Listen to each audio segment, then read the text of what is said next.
స్థానిక వ్యవసాయ market committee భవనంలో జగ్గంపేట మండలం తెలుగుదేశం పార్టీ నాయకులు విలేకరుల సమావేశం ఏర్పాటు చేసి ఇండిపెండెంట్ అభ్యర్థి పాటంశెట్టి సూర్యచంద్ర ఎమ్మెల్యే జ్యోతుల నెహ్రూ పైన జిల్లా టీడీపీ అధ్యక్షులు జ్యోతుల నవీన్ పైన చేసిన అసత్య ఆరోపణలను తీవ్రంగా ఖండించారు. రాష్ట్ర టీడీపీ కార్యదర్శి ఎస్వీఎస్ అప్పలరాజు, మండల టీడీపీ అధ్యక్షులు జీను మణిబాబు, రాష్ట్ర తెలుగు యువత ఉపాధ్యక్షులు Adapala Venkateswararao, Jaggampeta society chairman Burri Satyababu, Janasena party జిల్లా కార్యదర్శి, Jaggampeta market committee vice chairman Bodireddy Srinivas, Jaggampeta town TDP అధ్యక్షులు పాండ్రంగి రాంబాబు, ఆత్మ కమిటీ చైర్మన్ పైడివాల సూరిబాబు తన స్థాయిని పెంచుకోవడానికి జగ్గంపేట నియోజకవర్గం అభివృద్ధి ప్రదాత ఎమ్మెల్యే జ్యోతుల నెహ్రూపై అసత్య ఆరోపణలు చేస్తూ పత్రికా సమావేశాలు నిర్వహిస్తున్నారు అని, ఎమ్మెల్యే జ్యోతుల నెహ్రూ జగ్గంపేట నియోజకవర్గాన్ని అన్ని రంగాల్లో అభివృద్ధి పరుస్తూ 190 కోట్లతో ఇరిగేషన్ ప్రాజెక్టులకు, 100 కోట్లతో నియోజకవర్గంలోని రోడ్లు, సిమెంట్ రోడ్లు, మౌలిక వస్తువులకు నిధులు తీసుకువచ్చి తాళ్ళూరు ఎత్తిపోతల పథకానికి 52, మలవరం ఎత్తిపోతల పథకానికి 130 కోట్లు, మామిడాడులో జ్యోతుల పాపారావు ఎత్తిపోతల పథకానికి 3.5 కోట్ల నిధులు తీసుకురావడం కాకుండా 4 మండలాల్లో సిమెంట్ రోడ్లు, గ్రామాల లింక్ రోడ్లకు 66 కోట్ల రూపాయల నిధులు తీసుకొచ్చారని, అంతేకాకుండా జ్యోతుల నెహ్రూ ఫౌండేషన్ ద్వారా పాఠశాలలకు మౌలిక వస్తువులు కల్పించడం, 2 కోట్ల రూపాయలతో ఆడబిడ్డలకు పెళ్లి కానుక అందించడం, 80 లక్షల రూపాయలతో మెగా డిఎస్సీ ఏర్పాటు చేసి 30 మంది ఉపాధ్యాయులకు ఉద్యోగాలు కల్పించడం, ఇవన్నీ సూర్యచంద్ర కళ్లకు కనబడడం లేదా అని వారు ప్రశ్నించారు. ఇదే సూర్యచంద్ర పవన్ కళ్యాణ్ దేవుడు అంటూ గతంలో ఇంటింటికి తిరిగి టీడీపీ, జనసేన, బీజేపీ కూటమిగా ఏర్పడడంతో తనకు సీటు రాదని, అప్పటి నుండి కూటమి పార్టీలపై విషం కక్కుతూ కొంతమందితో కుమ్మక్కై గత ఎన్నికల్లో ఎన్ఆర్ఐల ద్వారా నిధులు సమకూర్చుకుని ఎన్నికల్లో ఏ విధంగా ఖర్చు పెట్టారో అందరికీ తెలుసు అని అన్నారు. 2 సార్లు మాట్లాడి మైక్రోఫిల్టర్ ద్వారా మంచినీటిని అందించాలని, జాతీయ రహదారులపైన ప్రమాదాలలో గాయపడిన వారిని రక్షించడానికి జగ్గంపేటలో ట్రామా సెంటర్ ఏర్పాటు చేయాలి అని కోరడం జరిగింది అని, ఇవి సూర్యచంద్రకు కనబడడం లేదా అని ఆరోపించారు. నా పేరు పాండ్రంగి రాంబాబు, జగ్గంపేట తెలుగుదేశం పార్టీ అధ్యక్షుడిని. నిన్న జగ్గంపేట నియోజకవర్గంలో ఒక ఎందుకు ఏ ఆలోచన లేని వ్యక్తి సూర్యచంద్ర అనే వ్యక్తి ఒక ప్రెస్ మీట్ పెట్టి జగ్గంపేట నియోజకవర్గంలో జగ్గంపేట నియోజకవర్గ ఎమ్మెల్యే జ్యోతుల నెహ్రూ గారిని, జ్యోతుల నవీన్ కుమార్ గారిని తనకు నోటికి వచ్చినట్టుగా ఏదేదో మాట్లాడి ఏదేదో అనేస్తే నేను ఒక రకమైన సింపతిని జూన్ నెల నాటికి, జూలై నెల నాటికి ఎట్టి పరిస్థితుల్లో కూడా తాళ్ళూరు లిఫ్ట్ పూర్తవ్వాలి, నీరు గ్రామాలకు వెళ్ళాలనేటువంటి ఉద్దేశంతో ఉన్నారు. ఇక్కడ శంకుస్థాపన లేట్ అవుతుంది, లేట్ అయితే 1 నెల పోతుంది, 1 నెల పోతే జూలై నెలలో కానీ పోయిందనుకో, పోతే రైతులందరూ కూడా ఇబ్బంది పడతారు. ఆ ఇబ్బంది పడకుండా ఉండాలనేటువంటి ఉద్దేశంతో ఏదైతే తాళ్ళూరు లిఫ్ట్కి ఉన్నటువంటి కాంట్రాక్టర్ ఉన్నారో ఆ కాంట్రాక్టర్తో నెహ్రూ గారికి ఉన్నటువంటి పరిచయంతో ఆయన్ని చంద్రబాబు నాయుడు గారితో చెప్పించి ముందుగానే పైపులన్నింటినీ కూడా అసెంబ్లీ చేయించడం జరుగుతుంది. పైపులు ఆల్రెడీ తయారవుతున్నాయి సూర్యచంద్ర. ఇప్పుడు లోకేష్ గారు శంకుస్థాపన చేసిన తర్వాత అవి ఇమీడియట్గా స్టార్ట్ చేయడం జరుగుతుంది. అనుకున్న టైంకి తాళ్ళూరు లిఫ్ట్ ఇరిగేషన్ని ఆయన పూర్తి చేయడం జరుగుతుంది. అదేవిధంగా తాళ్ళూరు లిఫ్ట్ ఇరిగేషన్లో శివారు గ్రామాలైనటువంటి ఇరుపాక కానీ, మర్రిపాక కానీ, మామిడాడ కానీ, పార్ట్ ఆఫ్ నరేంద్రపట్నం కానీ ఈ ఊర్లకి తాళ్ళూరు లిఫ్ట్ నీరు గతంలో వెళ్ళేది కాదు.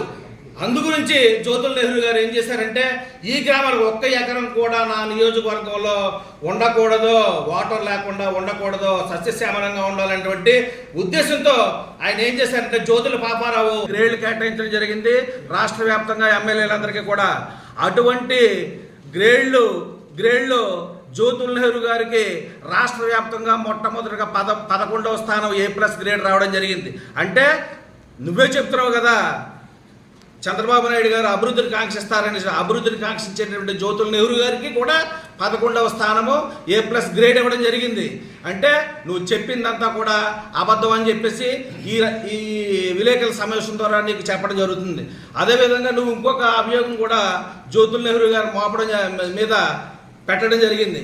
ఏంటంటే జ్యోతుల నెహ్రూ గారు మీరు ఏదైనా ఒక విషయం అసెంబ్లీలో మాట్లాడి చూపించండి నాకు వీడియో అని చెప్పేసి నువ్వు చెప్పడం జరిగింది. దానికి నేను ఇప్పుడు విలేకరుల సమావేశం ద్వారా ఒక విషయం చెప్పదలుచుకున్నాను. మొన్న అసెంబ్లీ సమావేశంలో ఈ అసెంబ్లీ సమావేశంలోనే జ్యోతుల నెహ్రూ గారు ఆర్డబ్ల్యూఎస్ డిపార్ట్మెంట్ అంటే తాగునీటి డిపార్ట్మెంట్ గురించి మాట్లాడడం జరిగింది. అందులో ఆయన ఎటువంటి ఎంతటి అభివృద్ధి కాంక్షించేటువంటి వ్యక్తి అనేటువంటిది కూడా నీకు ఈ సందర్భంగా అందులో తెలుస్తుంది. ఏమని చెప్పాడు ఆయన? మనకి వాటర్ సప్లై అనేటువంటి రూరల్ వాటర్ సప్లై అనేటువంటిది సిపిడబ్ల్యూ స్కీముల ద్వారా వాటర్ సప్లై చేయడం జరుగుతుంది మండలాలకి. అయితే ఆ వాటర్ సురక్షితమైనటువంటి వాటరే, కానీ దానికంటే కూడా సురక్షితమైనటువంటి వాటరు జనాలకి అందాలనేటువంటి ఉద్దేశంతో జ్యోతుల నెహ్రూ గారు మైక్రో ఫిల్టర్లో పెట్టాలి. మా నియోజకవర్గంలో మైక్రో ఫిల్టర్లు పెట్టండి, దాంతోపాటుగా రాష్ట్రం అంతా కూడా మైక్రో ఫిల్టర్లు పెట్టండి అని చెప్పేసి చెప్పడం జరిగింది. అంటే మైక్రో ఫిల్టర్లో పెట్టినట్లయితే ఇంకా సురక్షితమైనటువంటి వాటర్ జనాలకు అందుతుంది, ఎటువంటి వ్యాధులు లేకుండా నా నియోజకవర్గంలో ప్రజలందరూ కూడా బతుకుతారు అనేటువంటి ఉద్దేశంతో ఆయన అసెంబ్లీలో మాట్లాడడం జరిగింది. దానికి నువ్వు చూసుకో, రేపొద్దుట పవన్ కళ్యాణ్ గారు సమాధానం చెప్పబోతున్నారు. ఏంటే గ్రామీణ నీటిపారుదల శాఖ మంత్రి పవన్ కళ్యాణ్ గారు కాబట్టి ఆయనే సమాధానం చెప్తారు రేపొద్దున్న. అంటే నువ్వు వీడియో పెట్టమన్నావు, నీకు వీడియో కూడా పంపించడం ఉన్నారు. అలాగే అంతకుముందు నెహ్రూ గారి ద్వారా కూడా మీరు నాయకుడిగా గుర్తింపు పొంది మీరు చేసుకున్న అభివృద్ధి పనులు అవన్నీ కూడా మాకు తెలుసు, మాకు చెప్పారు.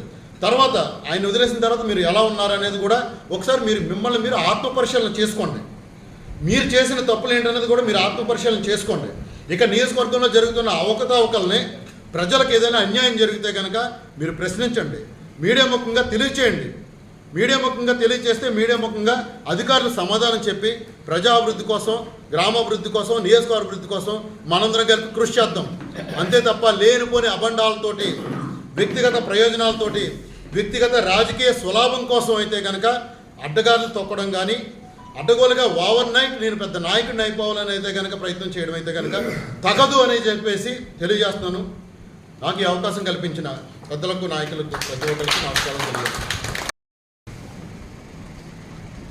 నమస్తే అండి, నా పేరు బుద్ధిరెడ్డి శ్రీనివాస్, జనసేన పార్టీ జిల్లా కార్యదర్శి, ఇక్కడ జగ్గంపేట నియోజకవర్గ మార్కెట్ కమిటీ వైస్ చైర్మన్. కూటమి ప్రభుత్వం తరపు నుంచి ఇక్కడ నన్ను వైస్ చైర్మన్గా జనసేన పార్టీ తరపు నుంచి ఇక్కడ ఎమ్మెల్యేగా నన్ను నియమించడం జరిగింది. అలాగే గత ఎన్నికల్లో ఆయన జనసేన పార్టీ తరపు నుంచి సూర్యచంద్ర అనే వ్యక్తి జనసేన పార్టీ తరపు నుంచి పోటీ చేసి ఓడిపోయి ప్రతి డోరు కూడా తిరుగుతూ నేను ఎమ్మెల్యేగా పోటీ చేస్తాను, నన్ను గెలిపించండి అని చెప్పేసి జనసేన జెండా పట్టుకొని తిరిగిన వ్యక్తి.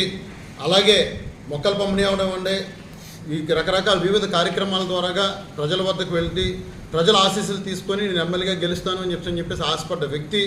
చివరాఖరికి వచ్చేసరికి కూటమి కట్టారు. కూటమి కట్టడంలో కూటమిలో భాగంగా నాకు సీట్ ఎవరు అని చెప్పేసి ఆయన అపోహలు చెంది పార్టీని వీడి ఏ పార్టీ ద్వారాగా ఆయన అయితే పైకి ఎదిగాడో, ఏ నాయకుడైతే అతను ఒక పెద్ద స్థాయికి తీసుకెళ్లాడో అదే పవన్ కళ్యాణ్ని ఆయన వ్యతిరేకించి ఆయన ఇంటికి కూడా వెళ్ళి ఆయన మీద వ్యక్తిగతంగా ధర్నా చేసి, పార్టీ ఆఫీస్ దగ్గర ధర్నా చేసి పార్టీ నుంచి బయటికి వెళ్ళిపోయి ఆయన పార్టీ పేరు చెప్పుకొని పార్టీలో ఉంటూ